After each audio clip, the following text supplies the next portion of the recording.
देखील जेव्हा भेटते तेव्हा भेटत देव आपल्याला समाधान आहे ना. आता गेला ना पाहुणा जाऊ देऊन पुढच्या वेळेस पुरणपोळी करीन पण ती येतच नाही ना पुन्हा येईल तो. या देहामध्ये आत्मा एकदाच प्रवेश केलेला पुन्हा येणे नाही. मग आहे तोपर्यंत उत्तम कार्य करता आलं पाहिजे. बोकाने चांगला बोलता आलं, डोळ्याने चांगलं पाहता आलं पाहिजे, कानाने श्रवण उत्तमाचं करता आलं पाहिजे, पाय भगवंताकडे गेले हात जोडता आले पाहिजे, हात उगारता कामा नये. पण पुन्हा जर आलं तर मी खरंच आदित्य करेल असं हा आदर अंतकरणा प्रतकाळ भांडकानुष्ठान शिळ गेला तत्काळ स्नानाशी. आता एवढे तिसऱ्या संध्याकाळची आंघोळ करायचा वेळ, सकाळची आंघोळ झाली, दुपारची आंघोळ झाली, संध्याकाळी मग त्रिवारच स्नान करता आलं पाहिजे. हे सगळ्या विचारामध्ये निर्मग्न अवस्था का दुःख पश्चाताप कळला पाहिजे. हे माझ्याकडनं घडलं गेलेलं आहे. तेव्हा वेळेला आता काय कळलं स्नानासाठी निघालेलं आहे. एकाकी पुत्र पर्णकुटी देखोनी प्रमाद आल्या उठाउठी त्यांशी देखोन या दृष्टी करिता गोष्टी साशंक करिता गोष्टी साशंक एकदमच आल्या ना ऐका ना. आता आंघोळीला जायचे मग आता परत डबल कथा ठरली. ऐकणारे सावध असले तर कळलं. सुरुवातीला हाच भाव आता परत शेवटला सगळं कथन सांगून परत आणि किंवा भांड्या कोण स्नानासाठी गेले काय चाललेलं पुढे मागे चवके आवडीचे निभावे खुडके सेवेची फडके गजबजीला.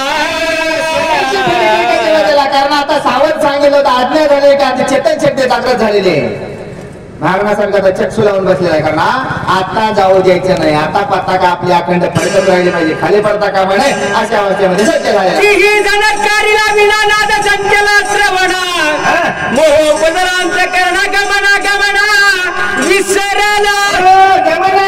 विसरला त्याच्यात विण्याचा आवाज आलेला असं दिव्य स्वरूप दिसलंय. गमन कळलं करा कुठं जायचंय कशासाठी आलं ते सगळी अवस्था विसरून गेलेली आहे.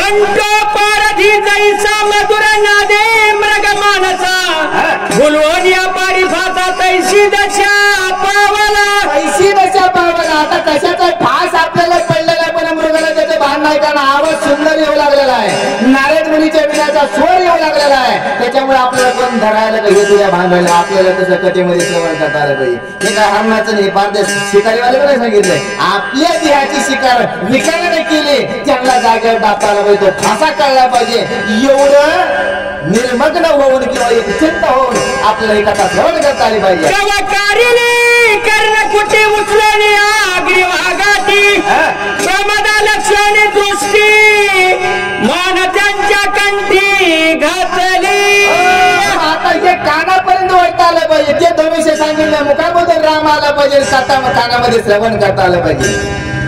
आता कुठे ठेवायची मान आता हे सांगितलं शेजारीचा बाप पण आपली ही मान कुठे ठेवायची भगवंताच्या चरणावर ठेवता आले पाहिजे. एवढं आपण तत्पर राहता आलं पाहिजे. मृगाचा स्वभाव पूर्ण व्हावे नादा अधीन जव जव ऐके गायन तव तव आपण नाचत आपण नाचत.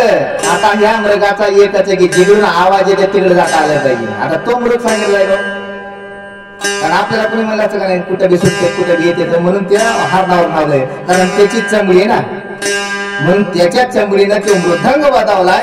त्याच्यातून येणारा स्वर आहे म्हणून त्याला एवढी गोडी लागली. मग आपल्या चमडीचं कुठलंच कार्य होत नाही. त्याच्यामुळे आपण कुठं ओळख मी तर नाही ओळख कुठं. तुम्ही असा पोलीस होते परम दक्ष असा भाव पण घेता आलं पाहिजे. कारण त्या हारणावर म्हणले का हारणावर बोलणारे माझं म्हणजे हे काहीतरी चाललं पण तसा भाव नसताना अंतकरणामध्ये दंग होता आलं पाहिजे. आणि दंग झाल्याशिवाय भगवंताला आतमध्ये साठायचं नाही असा अवस्था झालेला आहे.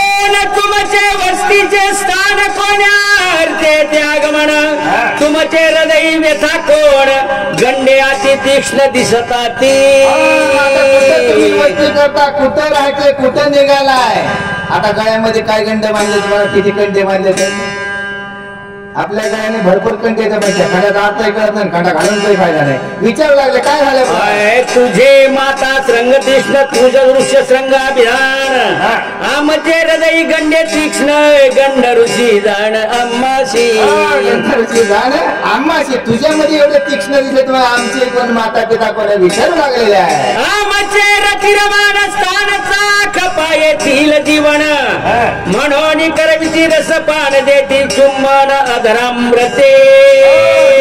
पण आता हा भक्तीचा भाव सांगितलेला पण मृगोपा केले त्याचे माता पिता केले म्हणजे एका टाक्यावर येणारे मग आता काय करता आलं पाहिजे कुठलं चुंबन घेता आलं पाहिजे भक्तीचं नामाचं वैराग्याचं सामर्थ्याचं बाहेरचे पप्पे नाही ना आता हा हे कुठलं कळलं पाहिजे की हा भगवंताला आवडणारे कर्म या ध्याकडनं घडता आले पाहिजे मृग सांगितलेलं आहे नादामध्ये घुमलेला आहे शोर कुठून येऊ लागलेला आहे मग ती अंतकरणामध्ये साठवण्याचं सामर्थ्य हा भाव मांडलेला आहे मग हा भाव अंतकरणामध्ये उत्पन्न करण्यासाठी भगवंताला करून गेलं पाहिजे आणि भगवंताच्या कृपेने चिकट रडल्याशिवाय आमचे सर्वांग सिद्ध अनुष्ठान आमच्या गण्णांचे स्पर्शन करिता सुख समाधान मनोनी आलिंगन त्याशी देती मनोनी आलिंगन त्याशी देती आहे का नाही ते गंध ना आणि त्याचा स्पर्श आम्हाला झाला पाहिजे म्हणून भगवंताला लिंगन द्या खाली लोटांगण वंदन आहे का नाही मग लोटांगण घातलं की डोळ्याला देवाकडे पाठवते डोळे कुठे तिकडे कधी होईल आले नाही मग एवढा भाव आहे एवढं अंतकरणामध्ये प्रेम आहे आणि त्या प्रेमाभावानेच आलिंगन कोणाला या भक्तीला देता आलं पाहिजे व्यक्तीनं बघता भक्तीला आलिंगन झालंय ज्ञानाला आलिंगन आहे निज ध्यासाला आलिंगन देता आलं पाहिजे असा हा भाव आहे आमचे वडींचा फळ पाडू म्हणून देती साखरेचे लाडू ये वनी नाही हा सुर वाढू आते दुर्वाडू अनुष्ठान वनीचे पाडून या लाडू आहे का आम्ही कुठल्या वनात बसलेलो आहे मग ते सुरवाट वाटो मग आमच्याच वनामध्ये आलाय आणि आम्हालाच लाडू द्यायला आलाय मग आपल्या देहामधले सगळे वन नाहीसे झाले पाहिजे पण कथा सेवन करताना दुसऱ्यावर लिखित एकनाथ स्वामीने लिहून दिलं तेव्हा आपल्याला ऐकायला बरं वाटतं जर मनुष्यावर लिहिलं असं ते एकालाही ऐकलेलं नसतं आमच्याच घरात येऊन आम्हाला बोलताय आमच्याच वनामध्ये आलाय आणि तेच फळ तुम्ही काढून देणार आहे म्हणजे याच्या अगोदरची सुरुवातच केली दशरथ राजाला आनंद का झाला होता ही सृष्टी कसे फळ फुलं सर्व गुण संपन्न झालेले हा आनंद आहे म्हणून आता वनामध्ये आमच्या आला आम्हाला राज्याला आहे ही आमुची समाधी स्थिती म्हणून रती मुद्रा लाविती रत्य हसणी बैसविती झाला वशवती तयांशी झाला वशवती तयांशी आता एकांतात बसले आता ही जागा कशाची आम्हाला समाधी भगवंताचं ध्यान करण्याची ही जागा आहे म्हणून या वनामध्ये मला समोर लागलेले आहे विसरला क्रमस्थिती विसरला आपली गती यावे करतो मागुती हे निश्चिती विसरला आता वनामध्ये आलो होतं कशाला हे सगळीच अवस्था विसरून गेलेल्या आहेत कारण काय पाहिलं रूप पाहिलं गुण पाहिले गुणामध्ये आल्यानंतर आपण कुठल्या कार्यासाठी आलो याचा कार्याचा विसर पडलेला विसर पडला संध्या स्नान विसरला अनुष्ठान विसरला जप ध्यान गमन गमन विसरला अवस्था क्रिया थांबली गेली नाही सगळं विसरून गेले स्नान करायचे विसरला स्थिती गती विसरला प्राप्ती अप्राप्ती विसरला पितृभक्ती स्त्रियांवरती वर्तत आता पितृभक्ती विसरला गेलं सर्वच कार्य विसरून गेलं कारण काय कुठली स्थिती अंतःकरणामध्ये राहिल्यामुळे अशी अवस्था झालेली आहे विसरला निज अवस्था विसरला निज स्वार्था विसरला तो निज पिता स्त्रिया तत्वता वश केला स्त्रिया तत्वता वश केला देहबुद्धीने एवढा वश केला की पितृसेवा विसरून गेला अनुष्ठान विसरलं तपश्चर्या विसरले दिनाचार विसरला वेदाध्ययन विसरला शास्त्र पठण विसरला मी तू कोण स्त्रियाधीन तो झाला झाला की अशी अवस्था घडली जाते आता मग वेद पठण ज्यासाठी कार्य आपण आलो होतो त्या सर्वांचाच विसर पडलेला आहे मी हा कोणी कार्य पूर्ण करण्यासाठी आलो त्याचाही विसर पडलेला आहे क्षणार्ध स्त्रियांची संगती वनवासी होय वशवती जे नित्य स्त्रियांचे सेविती त्यांची निर्गती कैसेनी होय आलं का जागेवर आहे की नाही सुरुवातीला कोण गेलं ते निसत्या दशरथ राजाने आलेल्या अप्सरांना काम सांगितलं होतं नको त्या विभांड ऋषीच्या आश्रमापाशी गेले पोरग बिघडलं आचरण बंद झालं एकदाच नजर पडली तर एवढा खराब होतं ना आपली अवस्था काय माझी वळी दिली होता आपण स्त्रियांमध्ये हे बुद्धीमध्ये अडकून आहे मग सर्वच कार्याचा काय झालेला आहे नाश झालेला आहे अशी अवस्था घडली कारण एकदा दृष्टी पडली एकदा कामातून अवस्था झाली सगळा कार्य बघण्याशिवाय राहत नाही असा हा एका नजरेत किंवा एकदा पाहिल्यानंतर मग आपण एकदाही भगवंत बघितला नाही आणि जर एकदा भगवंत भेटला आणि एकदा जर भगवंताचं स्वरूप समोर उभारलं एकही कर्म या देहाकडनं विकार होणार नाही स्त्रिया वश केले वनवासी स्त्रिया केले किंकर ग्रामवासी अपभ्रंशता स्त्रियापाशी घात मुक्तीशी स्त्री संगे एका स्वामीने सांगितलं स्त्री संगीमध्ये सगळं बिघडलं जाते एका शब्दात एका वेळी सांगितलंय आणि तिच्या शिवाय कुठलं कार्य घडत कारण उत्पत्ती बी तिच्यापासून आहे जन्मभर तिच्या संगतीमध्ये राहायचे पण कार्य भाग बिघडल्याशिवाय राहत नाही बाह्यकार आणि अंतरंकार दोन्ही भावाने मांडले गेलेले स्त्री संघ नाडले ते सर्वच कार्याला काय झाले लोपले गेलेले मग या स्त्रीला बघायचं का बाह्यकाराच्या स्त्रीला बघायचं मग या देहबुद्धीनं जे जे कार्य केलंय ते कार्य अपमानास्पद आहे मान हा एकनाथ स्वामीने सर्व स्त्रियांना किंवा ज्या ज्या संघामध्ये अडकला ज्या ज्या स्त्रीकडे बोलला म्हणून मना पा सांग पा रावणा काय झाले अकस्मात राज्य ते सर्व बुडाले का अहंकाराला आणि देहबुद्धीचा पगडा मांडलेला आहे म्हणून अशी अवस्था घडली स्त्रियांचे दर्शन स्पर्शन स्त्रियांचे जे भाषण स्त्रियांची जी आठवण अपभ्रंश संपूर्ण स्त्री संघ अपभ्रंश स्त्री संघ म्हणजे स्त्रींचं बघणं बोलणं भेट होणं ते ऋषीच गावानातलं आपल्याला आपल्या रोज भेटले आपल्याला काही फरक पडत नाही आणि आपल्याला कोणी मोजितही नाही ती एकटाच मनात होता अप्सरा होत्या पाहिलं त्याची अवस्था घडली विभांड ऋषीच्या पुत्राची जी अवस्था घडली ती कथा आपल्याला सांगितली गेलेली आहे आणि ती कथा आत्मचरित्र आपल्याला अंतःकरणामध्ये घेता आले पाहिजे त्याच्यापासून सर्वच बिघडलं जातंय त्या माणसाच्या डोक्यात कुठलं कामच राहत नाही कारण एकच मला बोलले चांगलं बोलले काय बोलले तुला ध्येयबुद्धीनं तुझं वाटलं केलंय हा भाव कळला पाहिजे अशी अवस्था नको स्त्रियांची संगात नको स्त्रियांची एकांतमात नको स्त्रियांची हेत होया अपघात पुरुषाशी पुरुषाचा अपघात होण्यासाठी स्त्रियांची एकांत नकोय त्यांची बातचीत नकोय त्यांची संगती नकोय त्यांचा एकांत योम स्त्रियांची संगती ऋष्य संघ झाला वशवर्ती बोलोनिया स्त्रियांप्रती अनिला निश्चिती नगर निश्चिती नगराची त्याची अवस्था विसरून गेले कार्य विसरून गेला तो कार्य तपश्चर्याला आला आता काय केलं तिथं आपलं त्याचं कार्य झालं पण पोर काय विचारला मानला गावा कर मी याला भाजनाला पण काय भजन करी ना मग स्त्री संगती एवढी करावी पण कशी आहे पण मन किती होतं पण आत्म्या संगतीने वागता आलं पाहिजे मनाला कुठं जाऊ देता कामा नये कारण मन जाईन तिकडे जाऊन सोडता कामा नये कारण आत्म्याची संगती मग आत्म्याकडे काय पाहिजे त्याला बांधलं गेलं पाहिजे मग भक्ती पाहिजे ज्ञान पाहिजे वैराग्य पाहिजे मग पित्याने काय केलं नगराच्या ठिकाणी घेऊन आलेले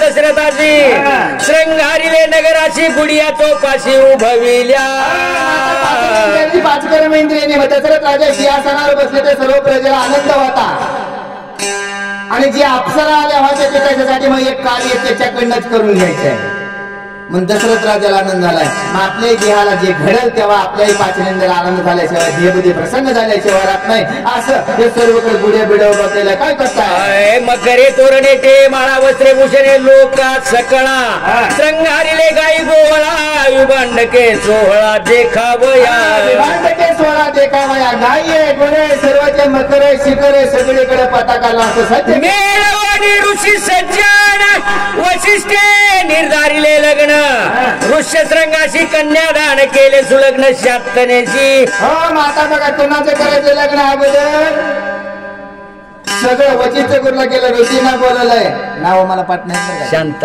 शांता या देहाची शांती करायची मग त्या भांड ऋषीचा पुत्र आहे त्याच्या पुत्राशी विवाह केला गेलेला आहे असा सोहळा साजरा झालेला आहे शांतनेचा पिता शांतान राजाचा मित्र जीव प्राण तो अनिला पाचारून लग्ना लागुनी शांतनेच्या पिता शांतना आणि ती आणला लग्नाला म्हणजे पाचारण म्हणजे आमंत्रण देऊन बोलावला गेलेला आहे राजा दशरथ भाग्यनिधी वशिष्ठ कुलगुरु सद्बुद्धी विवाह होम लग्न सिद्धी कार्य त्रिशुद्धी साधिले कार्य त्रिशुद्धी साधवले आता दशरथ राजा वशिष्ठ गुरु आहे आणि एवढं हे त्या दोघांच्या हाजरीमध्ये काय केले विवाह सोहळा पार पडला विभांडकाला आश्रमाशी न देखे ऋष्यशृंग पुत्राची थकवणी दसरे ते नेले त्याची अते क्रोधेशी चालिला आलेला पुत्राकडे बघायला गेला कारण दशरथ राजाने ठकवून नेलं कारण अप्सरा त्याच्यासाठीच मागावल्या होत्या आहे का नाही, कार्य साधायचे ना. मग कार्य साधण्यासाठी गोड बोलता आलं पाहिजे. दशरथ राजाने काय केलं,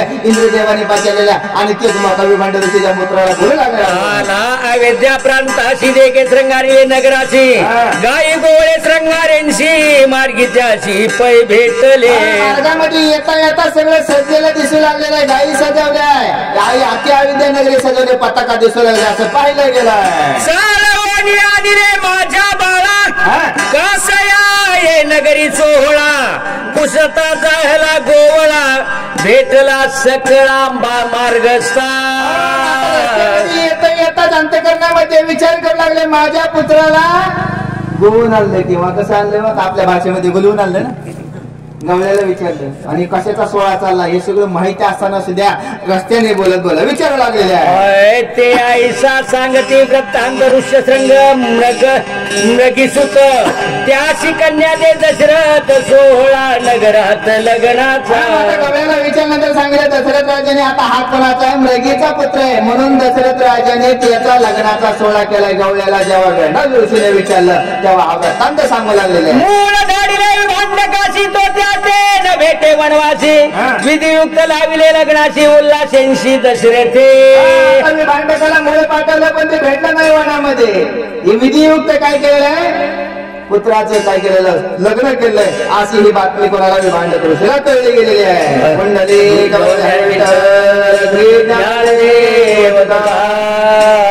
प्रभो रामचंद्र भगवान की जय. राम भक्त हनुमान महाराज की जय.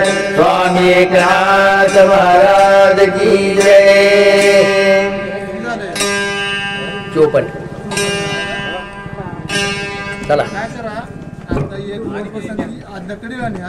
दुसरा जी 65 डोळ्याचा आहे ती एक जोडी 2 आधी करा. चला उडा कुणी बसा की बाबा 2 आधी हो 65चं पुन्हा एक जोड आणि आता हे कडेला नाही एक जोड उडा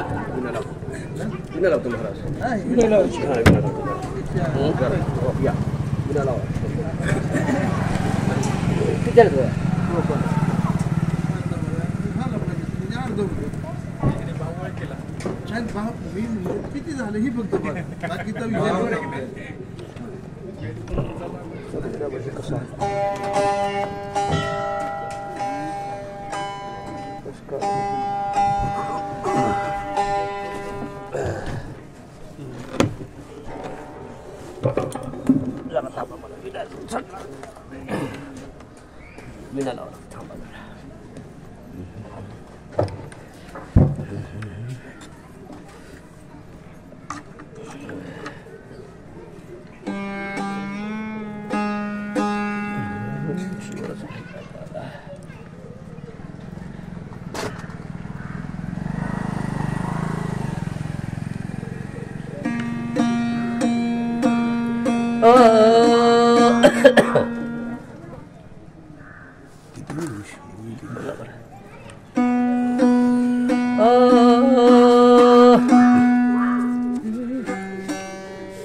वय बघायचं वय बघायचं नाही 128 55 झालेत म्हणा 55 घ्या 60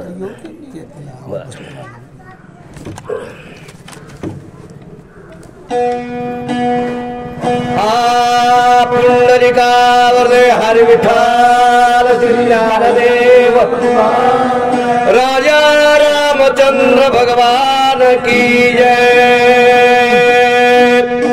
हरी श्री गणेशाय नमः.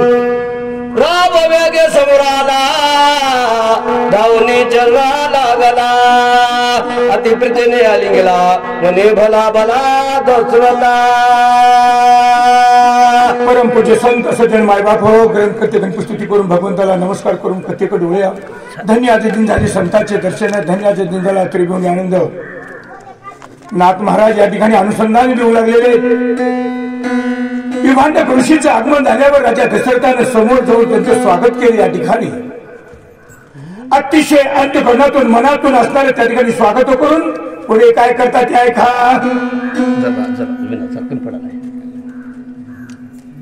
त्याला आधीच लावते अगोदर बसले की लावा लागते हात हो युद्धाला गेले की ते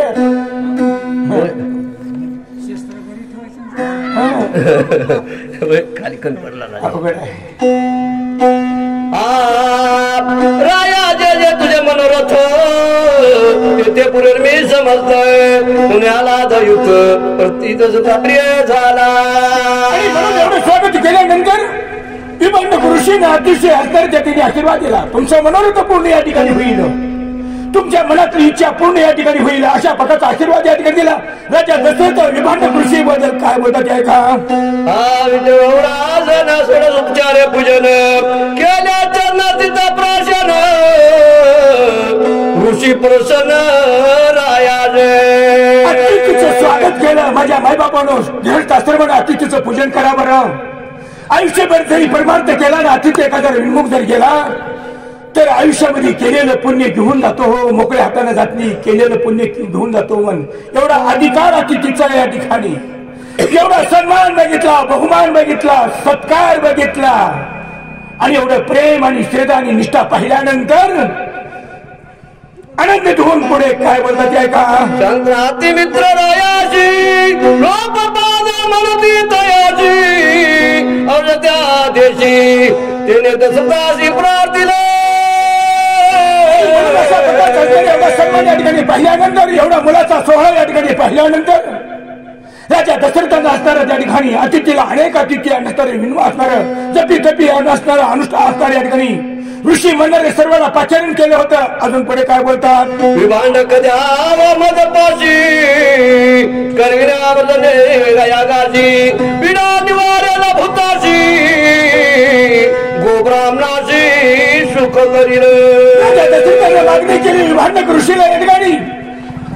आणि असणारा हा पुत्र तुमचा म्हणणारा सप्तश्रेणी म्हणणारा या ठिकाणी या यज्ञासाठी असणारा त्या ठिकाणी तुमचं सहकार्य पाहिजे, त्यांची मदत या ठिकाणी पाहिजे, जेणेकरून रामचंद्र प्रभू असणारं देखील असणारं निपात करतील अशा प्रकारचं असणारं मागणं मांडलं. पुढे काय घडलं. दशरथाचे उदार आवाच्या का मित्र कार्यार्थी लोकपादाच्या कार्यप्रती प्रातिला निश्चय विभांडक एवढ्या अशा प्रकारच्या मित्र कार्यासाठी असणारे त्या ठिकाणी एवढी मागणी केली. मागितल्यानंतर घ्यावं लागते. बरं, जवळ बसणारे एकमेकाला असणारे या ठिकाणी विश्वासाने एकमेकाला सहकार्य मदत करावं लागते. नाही केलं तर माणसाच्या मनामध्ये द्वेष निर्माण या ठिकाणी होतो. एवढाशा प्रकारचा भाव पाहिल्याबरोबर विभांडक प्रेमापण मी प्राधीन राया तुझे नुडंगी वचन करिने लोकवादाचा. त्या ठिकाणी मागणी या ठिकाणी केल्यानंतर तुमच्या मागणीला होकार दिला या ठिकाणी, शब्द दिला या ठिकाणी आणि सर्व तुम्हाला सहकार्य मिळेल, मदत मिळेल अशा प्रकारचा असणारी मदत या ठिकाणी केली जाईल. एवढा शब्द दिल्यानंतर राजा पुढे काय करतो. विभांडक करिता येते राष्ट्रीय वर्षला परजने धन्यवाद पूर्ण गो ब्राह्मणाला त्या ठिकाणी यज्ञाला प्रारंभ केला. मंत्र होम हवन अशा प्रकारचे असणार त्या ठिकाणी म्हणू लागल्यानंतर अयोध्येमध्ये अशा प्रकारचा असताना तिकडे तिकडे आनंद अशा प्रकारच्या ठिकाणी वेळेवर पाऊस पडू लागलेला, गाई दुग्ध देऊ लागले, झाडा झुडपाला फळं फळं देऊ लागले. त्या ठिकाणी अशा प्रकारचा असणाऱ्या या ठिकाणी चिन्ह उत्पन्न झालं. अयोध्येमध्ये आनंद झाला. पुढे काय म्हणतात.